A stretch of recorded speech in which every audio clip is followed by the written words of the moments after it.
Linux users are increasing in number like never before. But can I have it on my phone?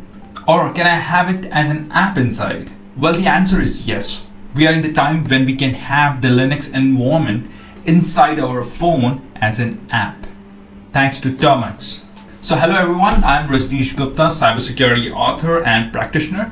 In this video, we are going to talk about Termux. So let's get started. Let's talk about the basics. Just like the Linux OS on your desktop or laptop, you can also update the current packages to the latest version which is available with the update command. And you can also upgrade and install the latest versions of the packages with apt upgrade command. We can also change the directory, create a new one, and also remove it as well. We can also create a new file with nano command. We can also copy it and move it to somewhere else. And of course, we can move it to anywhere we want it. Now let's talk about something very interesting. Can we run the web server on Termux? The answer is yes.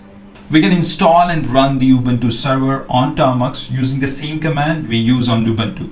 We can install and run the Apache web server on Termux using the same command we use on Ubuntu servers.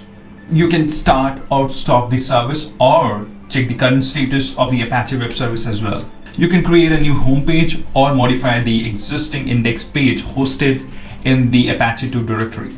Now let's talk about some cool security stuff. That's Nmap.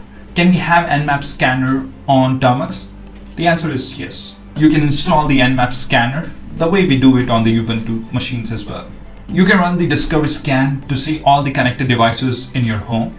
You can also scan any website to find vulnerabilities as a part of your security testing and ethical hacking exercises. Alright, so this was a brief about Termux. If you like this video, you can leave a like. You can also follow me on Twitter. Bye for now.